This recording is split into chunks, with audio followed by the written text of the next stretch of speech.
बुद्धं शरणं गच्छामि।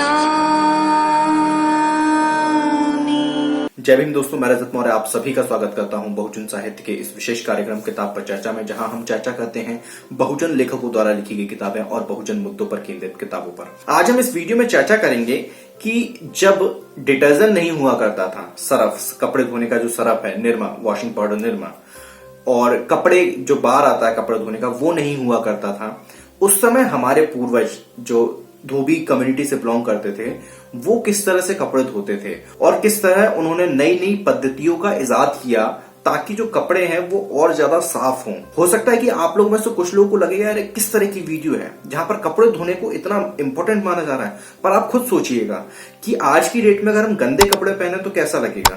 वैसा ही लगेगा जैसे आज से हजारों साल पहले लगता होगा, क्योंकि गंदे कपड़े इंसान को बीमार कर देते हैं, इंसान की सुंदरता का जो बोध होता है उसको भी खराब कर देते हैं। उस समय हमारे पूर्वजों ने नई तकनीकों को इजाद किया, वैज्ञानिक पद्धतियों की आधारशिला रखी और डिटर्जेंट के जगह उन्होंने कुछ चीजों का इस्तेमाल किया। आज इस वीडियो में हम उसी के ऊपर चर्चा करेंगे। वीडियो शुरू करने से पहले आप सभी से निवेदन है कि वीडियो को पूरा देखिएगा और चैनल को जरूर सब्सक्राइब कर लीजिए ताकि आने वाले सभी वीडियो का नोटिफिकेशन आप लोगों तक पहुंच सके। आप लोग हमें हमारे सोशल मीडिया अकाउंट्स पर भी जरूर फॉलो करें। हम लोग इंस्टाग्राम, फेसबुक, ट्विटर, टेलीग्राम चारों जगह पर अवेलेबल है। अगर आप लोग बहुजन साहित्य को कोई किताब डोनेट करना चाहते हैं तो नीचे डिस्क्रिप्शन बॉक्स में मेरा कॉन्टैक्ट नंबर दिया हुआ है, वहां से नंबर लेकर आप मुझसे संपर्क कर सकते हैं। अगर आप लोग बहुजन साहित्य की आर्थिक मदद करना चाहते हैं जो कि इस वक्त बेहद जरूरी है, तो यहाँ स्क्रीन पर मेरे अकाउंट डिटेल शो हो रहे होंगे, उसके माध्यम से आप जितनी चाहें उतनी समर्थन राशि हमें भेज सकते हैं। आज की इस चर्चा में हम इस किताब का सहारा लेंगे। इस किताब का नाम है हिंदुत्व मुक्त भारत, दलित बहुजन सामाजिक आध्यात्मिक और वैज्ञानिक क्रांति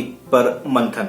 इस किताब के लेखक है कांचार्य सर। इस किताब का रिव्यू किया जा चुका है, उसका लिंक आपको ऊपर आई बटन पर मिल जाएगा। इस किताब के ऊपर पूरी एक सीरीज बना रहा हूं, उसका भी लिंक आपको ऊपर आई बटन पर मिल जाएगा। अभी तक जितने भी लोगों ने इस सीरीज को नहीं देखा है वो जाकर देखिए। आपकी मनोवैज्ञानिक गुलामी को तोड़ने में ये किताब बहुत ज्यादा सहायक सिद्ध होगी।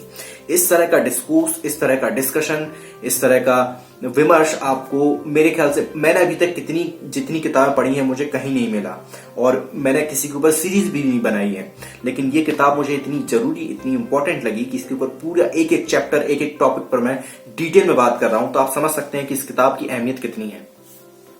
उम्मीद करता हूं कि आप लोगों को पूरी सीरीज एक बार विजिट करेंगे, एक बार देखेंगे, वॉच करेंगे उसको। कांचार्य से लिखते हैं स्वास्थ्य विज्ञान का दायित्व। टॉपिक का नाम आप समझिए, स्वास्थ्य विज्ञान का दायित्व। धोबी महिलाएं दैनिक जीवन में वस्तुतः क्या करती हैं?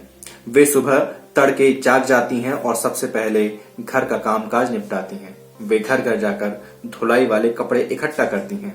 कुछ घरों में इस काम के लिए मर्द भी जाते हैं। एक बार जब हर घर के कपड़े इकट्ठे हो जाते हैं, उन्हें अलग अलग बंडलों में व्यवस्थित किया जाता है।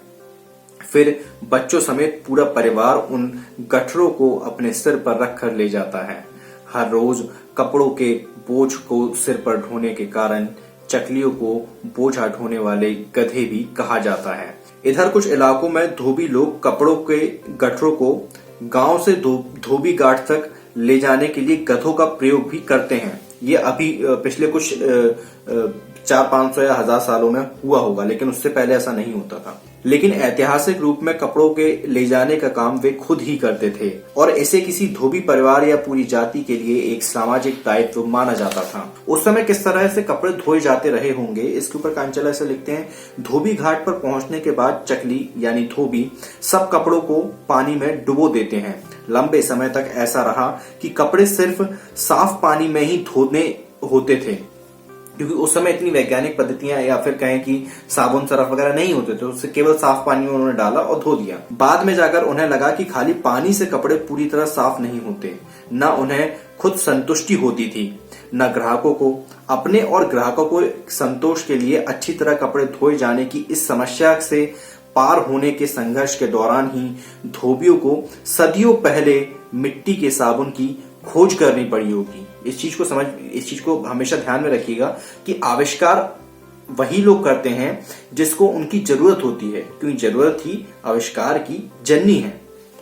तो जब उस समय जो धोबी रहे होंगे, जो कपड़े धोते थे, उनको लगा कि यार ये साफ पानी से कपड़े साफ नहीं होते, तो फिर उन्होंने मिट्टी के साबुनों का इजाद किया और उसमें भी मिट्टी के ऊपर भी एक अच्छा विमर्श यहाँ पे लिखा हुआ है। और यह खोज पूरी दुनिया में अपनी तरह की पहली खोज रही होगी। तेलुगु देशम में इस तरह के साबुन को चाउडू माटी के नाम से जाना जाता है। चाउडू माटी हर जगह मिलने वाली कोई साधारण मिट्टी नहीं है।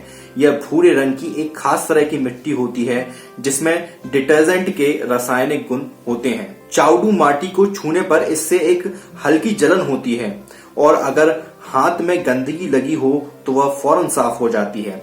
चकली इस मिट्टी को पानी में डालकर तब तक घोलते हैं जब तक कि यह पानी में पूरी तरह जज्ब नहीं हो जाती, मतलब मिल नहीं जाती। कुछ चकली चाउडू माटी मिले इस पानी को गर्म करके उसमें कपड़े डुबोते हैं और कुछ बिना गर्म किए। निश्चित ही इस मिट्टी तक पहुंचने के लिए चकली धोबियों ने और भी अनेक प्रकार की और कम डिटर्जेंट गुणों वाली मिट्टी के साथ प्रयोग किए होंगे। ये बात आप सभी को पता होगी कि कोई भी एक बार में किसी निष्कर्ष पर नहीं पहुंचता। उससे पहले वो कई सारी चीजों को टेस्ट एंड ट्रायल करता है, कुछ एक्सपेरिमेंट करता है कि अच्छा ये मिट्टी ले ली। अब जैसे उस समय के जो धोबी, उस समय के जो लोग कपड़े धोते थे, जो धोबी वर्ग था, पूरा धोबी कम्युनिटी थी, उन्होंने पहले किसी मिट्टी को उठाया होगा, उससे बात नहीं बनी, फिर दूसरी मिट्टी का इस्तेमाल किया होगा, उससे ही बात नहीं बनी, फिर तीसरी मिट्टी का इस्तेमाल किया होगा।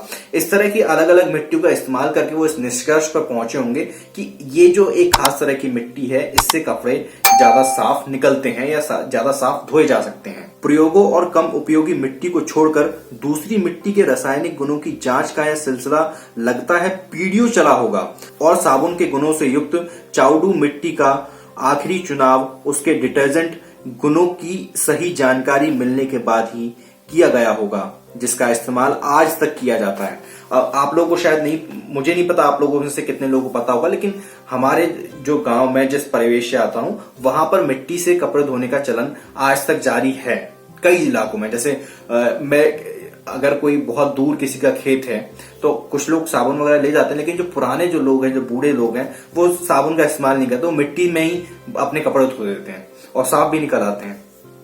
तो अगर कोई देहात या बहुत ज्यादा बैकवर्ड इलाके से बिलोंग करता होगा, या फिर आप किसी अपने बड़े बुजुर्ग से भी पूछ सकते हैं, वो भी इस बारे में आपको बता देंगे। भारत में कपड़े धोने की प्रक्रिया में दूसरा बड़ा चरण चाउडू के पानी में मिट्टी को भिगोकर उन्हें गर्म करने की प्रक्रिया रही। कपड़ों को गर्म करने से इस विधि तक धोबी क्यों और कब पहुंचे? मिट्टी के जिस साबुन का वे इस्तेमाल कर रहे थे उससे स्पष्ट है कि कपड़ों में मौजूद संक्रामक रोगों के कीटाणु खत्म नहीं होते थे। धोबी जिन कपड़ों को पूरे गांव से एकत्रित करते थे वे सब एक साथ रखे जाते थे, जिससे संभव था कि रोगों के जीवाणु एक से दूसरे कपड़े तक पहुंच जाएं। मिट्टी से निकाले हुए कपड़ों में ये जीवाणु धीरे धीरे इकट्ठा होकर व्यक्ति को बीमार कर सकते थे। धोबियों ने महसूस किया कि सिर्फ मिट्टी के साबुन से कपड़ा पहनने वाले व्यक्ति के स्वास्थ्य की हिफाजत नहीं की जा सकती। इस समस्या से निपटने की अपनी बौद्धिक जद्दोजहद में ही उन्होंने चाउडू मिट्टी में भीगे कपड़ों को गर्म करने की विधि तलाश की, जिसका संबंध पूरे गांव के कल्याण से था। मतलब कितना बड़ा उन्होंने एहसान किया है, क्योंकि आज की डेट में भी हम देखते हैं कि जब कपड़े बहुत ज्यादा गंदे होते हैं ना, या आपको लग रहा है कि कपड़ों में बहुत ज्यादा कुछ जर्म्स लगे हो सकते हैं या कीटाणु लगे हो सकते हैं, तो आज की डेट में भी हम ये कपड़ों को गर्म करने की विधि अपनाते हैं। मुझे नहीं पता आप लोग कितने लोग इस बात से इत्तेफाक रखेंगे, लेकिन मैंने कभी किया नहीं, लेकिन मैंने देखा है।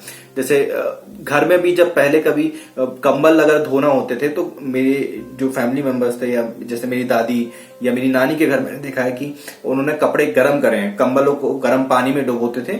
गर्म पानी लिया, उसमें सरफ डाला और उसमें फिर कंबल डुबोए जाते थे। तो इस तरह की आप नोटिस कर सकते हैं या रिलेट कर सकते हैं अपने आप को, कभी आपने देखा होगा। इसी के परिणाम स्वरूप आज भी हम धोबी घाटों पर कपड़ों को उबालने की व्यवस्था देख सकते हैं। कहा जा सकता है कि चाउडू माटी और कपड़ों को गर्म करने की प्रक्रिया की खोज धोबियों की वैज्ञानिक सोच और संघर्ष का नतीजा ही था, जो मानव समाज के विकास के लिए नई तकनीकी के आविष्कार को ध्यान में रखकर की गई। मिट्टी का साबुन खोजने की इस पूरी प्रक्रिया में मुख्य भूमिका किसकी रही? कम उपयोगी मिट्टी को छोड़कर सबसे अच्छी मिट्टी तक पहुंचने के लिए अपेक्षाकृत ज्यादा उपयोगी मिट्टियों की जांच की। इस तरकीब की खोज उन्होंने कैसे की? धोबी स्त्रियों ने मिट्टी के साबुन की इस तकनीक के पारिष्कार और खोज में निश्चित ही महत्वपूर्ण भूमिका निभाई होगी। कपड़ों को उबालने की तकनीक की खोज में भी लगता है बड़ी भूमिका स्त्रियों की ही रही होगी। जो मैं नारीवाद की बात करता हूँ, इस पूरे चैप्टर का नाम भी सबाल्टर्न नारीवाद है। तो इससे आप रिलेट कर सकते हैं कि उस समय की जो हमारे जो पूर्वज रहे हैं वो किस तरह की सोच रखते होंगे। किसी तकनीक और उसको प्रयोग करने की विधियों में सुधार वही कर सकता है जो उनका प्रयोग करता हो। दूर खड़ा कोई व्यक्ति किसी आर्थिक क्रिया में तकनीकी सुधार और किसी नई पद्धति के आविष्कार के विषय में नहीं सोच सकता। काम की दैनिक प्रक्रिया में शामिल लोग ही नई चीजों की खोज कर सकते हैं। उदाहरण के लिए कोई ब्राह्मण यह नहीं कर सकता था कि वे मिट्टी के साबुन की खोज करके उसे धोबियों को दे दे, क्योंकि ब्राह्मण तो कपड़े नहीं धोते थे, ना ही ठाकुर कपड़े धोते थे, ना वैश्य कपड़े धोते थे, और ना ही जो किसान है वो भी कपड़े धोता था, और ना ही जो चमार है वो भी कपड़े धोता था। तो जो कपड़े धोता था वही तो उसकी जो जरूरत है उस जरूरत के हिसाब से चीजों को इजाद कर सकता है या नई खोज कर सकता है, क्योंकि जिसकी जरूरत होती है वही खोज करेगा ना। न सिर्फ ये कि कपड़े धोने के विज्ञान के बारे में उन्हें कोई जानकारी नहीं थी, बल्कि यह काम उन्हें देखने जानने लायक लगता भी नहीं था। इसीलिए इस तरह का विमर्श आपको किसी भी ब्राह्मणवादी लिटरेचर या जो संस्कृत में जो लिटरेचर अवेलेबल है, हिंदू धर्म का जो लिटरेचर है, उसमें कहीं नहीं मिलेगा कि किस तरह प्राथमिक साबुन का इजाद हुआ, किस तरह प्राथमिक साबुन बना या डिटर्जेंट बना, इसके बारे में कहीं थोड़ी ना लिखा गया होगा। मैंने जहां तक पढ़ा है मुझे तो नहीं मिला। अगर आप लोगों में से किसी ने बहुत ज्यादा पढ़ा है, हो सकता है कि उन्होंने इस चीज को नोटिस किया हो। अगर किया हो तो प्लीज नीचे कमेंट बॉक्स में कमेंट करके बताइएगा। ब्राह्मण अंधविश्वासी थे और किसी व्यवहारिक खोज को कोई महत्व नहीं देते थे, क्योंकि निरीक्षण और विश्लेषण की प्रक्रिया में ही उन्हें कोई अर्थ नजर नहीं आता था। इसलिए उन्होंने प्रकृति से कोई रचनात्मक संवाद नहीं बनाया। ईश्वरीय आवाहन या झाड़ फूक तो इस क्षेत्र में कुछ भी नहीं कर सकते थे, बल्कि वे तो आधारभूत विज्ञान के विकास के विरुद्ध ही जाते। विज्ञान का विकास अंधविश्वासों का विषय नहीं है, न धर्म का। यह तर्क और विश्वास के परस्पर संवाद की प्रक्रिया है। यही नहीं, ब्राह्मणवाद ने धर्म की रचना एक नकारात्मक दार्शनिकता के साथ की। किसी भी और धर्म ने वैज्ञानिक प्रयोग धर्मिता का विरोध इस तरह नहीं किया जैसे ब्राह्मणवाद ने।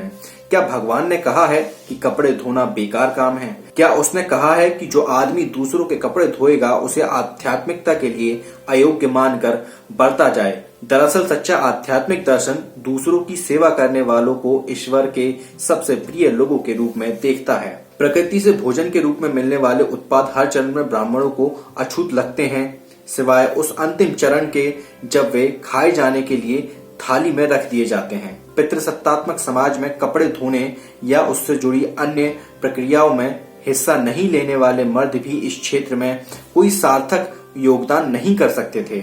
यहाँ तक कि धोबी पुरुष भी, जो धुलाई के काम में बहुत ज्यादा संलग्न नहीं रहते थे, वे भी धुलाई की तकनीक के विकास में कोई महत्वपूर्ण योगदान नहीं कर पाए होंगे। इसलिए यह निष्कर्ष निकालने में कोई दिक्कत नहीं होनी चाहिए कि भारत में मिट्टी के साबुन और कपड़ों को गर्म करने जैसी धुलाई की तमाम तकनीकों की खोज महिलाओं ने ही की होगी। स्वास्थ्य विज्ञान से जुड़ी इस प्रकार की गतिविधियों में ये महिलाएं क्यों शामिल हुई? क्या इस गतिविधि से जुड़ने के पीछे उनका अपना कोई दर्शन था, है, या फिर यह काम था ही मूर्ख औरतों का, जिनके पास स्वास्थ्य, अर्थव्यवस्था और मानव जीवन के सौंदर्य की कोई समझ नहीं थी, और ना जिन्हें प्रकृति के साथ इसका क्या रिश्ता बनता है इसकी कोई समझ थी। इस पूरे टॉपिक को सुनने के बाद उम्मीद करता हूं कि आप लोगों को कुछ हद तक समझ में आया होगा कि किस तरीके से हमारे जो पूर्वज रहे हैं, वो चाहे किसी भी कम्युनिटी, किसी भी जाति के, आज की डेट में किसी भी जाति के हों, लेकिन उनके पास कितनी वैज्ञानिक समझ थी। हालांकि कभी कभी ऐसा होता है कि हम कोई काम कर रहे होते हैं पर हमें नहीं पता होता कि वो कितना बड़ा और कितना अनूठा काम है, उसके पीछे किस तरह की वैज्ञानिक पद्धतियां हैं, लेकिन फिर भी हम वो काम कर रहे होते हैं। मैं ये नहीं कहता कि जो हमारे जो पूर्वज रहे उन्होंने प्रॉपर वैज्ञानिक सिद्धांतों के हिसाब से ही काम किया, लेकिन वो जो काम कर रहे थे उनमें वैज्ञानिक सिद्धांत निहित थे, इस बात को कोई नकार नहीं सकता। उम्मीद करता हूं कि ये वीडियो आप लोगों को पसंद आया हो, कुछ नया सीखने और समझने को मिला हो। आप लोगों ने इस वीडियो से क्या समझा, क्या सीखा, उसको आप नीचे कमेंट बॉक्स में जरूर बताइएगा। इस किताब को खरीदने का लिंक आपको नीचे डिस्क्रिप्शन बॉक्स में मिल जाएगा, वहां से जाकर आप इस किताब को खरीद सकते हैं। मैं रजत मौर्य मिलता हूं आपसे अगली वीडियो में फिर किसी किताब के साथ। तब तक अपना और अपनों का ध्यान रखें, पढ़ने की आदत को विकसित करें, क्योंकि पढ़ेगा इंडिया तभी तो बढ़ेगा इंडिया। जय भीम, जय भारत, जय संविधान, जय जोहार।